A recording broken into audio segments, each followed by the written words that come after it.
How does someone go from writing a book to directing the movie in just 1 year? That seems crazy, yet that's exactly what Clive Barker did. In 1986, he published The Hellbound Heart, and by 1987, he was behind the camera directing Hellraiser.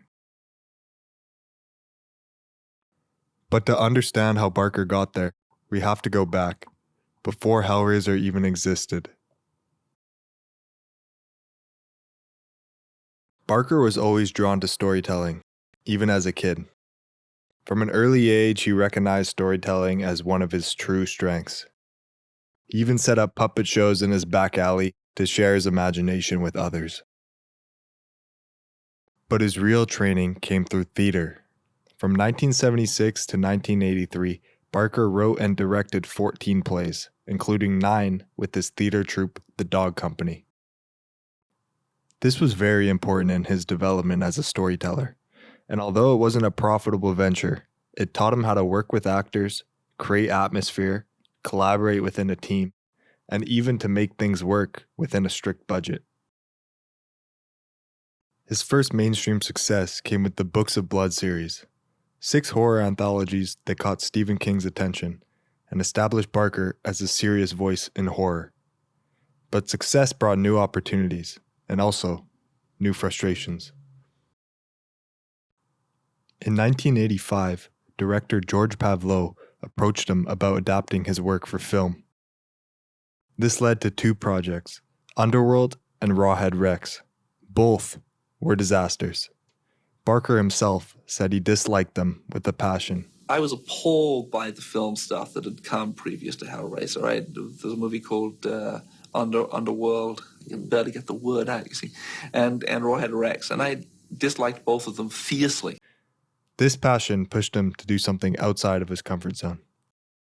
Those projects taught him a crucial lesson. If his stories were going to work on screen, he'd have to be the one putting them there. Did you always want to be a director, or? No, I'm a director by accident. I'm a director to protect myself.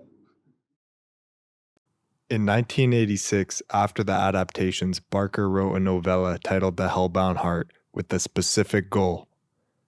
This story would become a film, and he would direct it himself. The novella is short, 164 pages and gripping right from the start. At its core, The Hellbound Heart is a story about desire, specifically what happens when ordinary pleasures aren't enough. Frank Cotton thought he had experienced all the world had to offer, but when he hears about a mysterious puzzle box promising more, he can't resist. But instead of unlocking paradise, he opens a doorway to another realm, one ruled by the Cenobites, beings who blur the line between pleasure and pain. For me, this novella was great. When I picked it up earlier this year, I was completely hooked and read it in a single sitting. What stuck with me most was the pacing. It was tight and meticulously crafted. Barker's prose is filled with vivid imagery and beautifully constructed sentences. His style is without a doubt unique, and this novella proved to be the perfect story to bring to the screen. After his previous bad experiences with Underworld and Rawhead Rex, he was determined to maintain creative control. There was, however, a problem. He'd never stood behind a 35mm camera in his life. His experience was still wide. He had practiced with actors, atmosphere, and turning abstract visions into something others could experience. These lessons directly shaped how he approached Hellraiser. New World Pictures took a chance on him with a modest budget of just $1 million. Even in the 1980s, this was considered a very low budget for a film that would rely heavily on practical effects. For Barker, though, the budget was just another obstacle to overcome. One of the first orders of business was to choose the location. Most of the filming took place at a private home in London, with a few other filming spots located close by. This helped in keeping their finances low. With the location down, Barker recruited people he trusted. Doug Bradley, a close friend from his Dog Company theater days, would play the lead Cenobite, later known as Pinhead. For the special effects, they needed someone innovative, so they brought in Bob Keane, who had a reputation for pushing boundaries. Keane brought the grotesque imagery and body horror aspects to life. There's a scene in the movie where Frank reforms out of the floorboards, and it's entirely done with practical effects. Even today, it looks incredible. Doug Bradley and Bob Keane were professionals and fundamental in the success of the project. We owe them a lot for bringing Clive's ideas seamlessly to the big screen. That's the key in this project. Every single person on this team, from the actors to the effects guys, had to understand and chase Barker's uncompromising vision. I think that's a big reason the adaptation was able to work and succeed at this level. Hellraiser hit theaters in September 1987, and Barker's gamble paid off immediately. The film made back its $1 million budget in just 2 days and eventually grossed $14 million in North America, an incredible return on investment. The financial success was important, but for Barker, the creative aspects meant much more.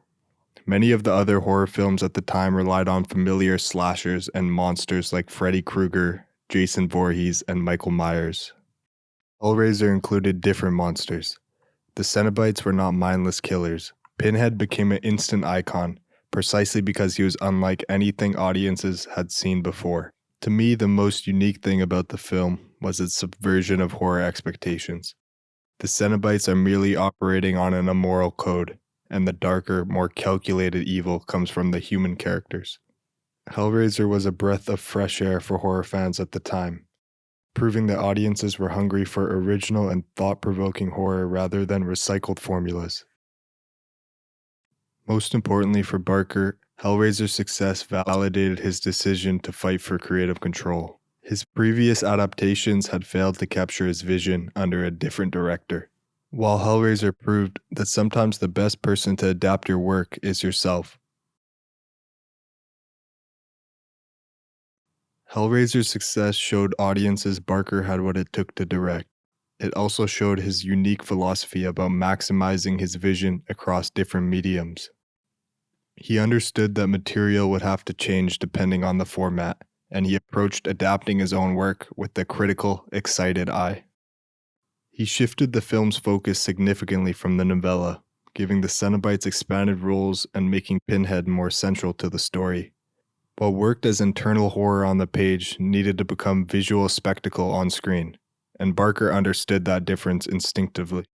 This approach came from his deeper creative philosophy he spoke on in the interview. I feel as though I've been given a task to create the images that I see in my mind's eye, that I see in my dreams, in the most concrete and the most elegant fashion that I possibly can. Very often the challenge is to see which medium those images belong in. That's the first question. You know, is this a movie? Is this a book? Ultimately, balancing books and films gave him a great amount of creative freedom. Writing was where he felt most at home, but movies allowed him to reach a bigger audience. When we talk about Hellraiser's legacy, it goes beyond the original film. The franchise spun out into sequels, comics, and merchandise. But the heart of it, the philosophical horror Barker actually created, is still that novella and first film. Just saying, oh well, this character is popular, let's do it again, is just not sufficient reason to make another movie. You have to have a reason to tell the story. You know, what is unique about this story? His philosophy, needing a genuine reason to tell a story, is exactly what made the original Hellraiser work. Although later sequels betrayed his vision, reducing the Cenobites from philosophical entities to cheap run-of-the-mill slasher villains, Barker's core influence extended far beyond the cinematic franchise and into the wider world of pop culture. One clear example is Kentaro Miura's legendary manga Berserk. Miura mentioned Hellraiser as an influence, and when you look at the God Hand compared to the Cenobites, you can see why. Both stories deal with gateways to other dimensions and objects that open doors to things maybe better left closed. Also, the themes are very similar, exploring the extremes of human suffering. You can see this influence in video games too. The world of Silent Hill feels indebted to Barker. The twisted creatures, the way horror ties to psychology and desire, even the idea that suffering itself can reshape reality. In modern games like Elden Ring, the Berserk influence is clear, but it's the original Hellraiser philosophy that lays the groundwork for some of its most brilliant ideas. Consider the concept of physical transformation. Cenobites achieve a form of twisted perfection through extreme sadomasochistic modification. Characters like Godric the Grafted, in his weakness, desperately seek strength by crudely cutting off and attaching the limbs of others to himself. Both were once human, and both have transcended that state through a horrific obsession with the flesh. Also, the religion of the frenzied flame seems eerily similar to the Cenobites' core themes. The Cenobites explore the limits of experience, of extreme sensation. The frenzied flame, on the other hand, seeks to end all suffering by melting everything together into one great chaos. Both offer a twisted form of salvation, but only through methods that conventional morality views as absolute madness. To summarize, Barker's Cenobites were something completely new for horror. They weren't driven by hate, they followed a philosophy.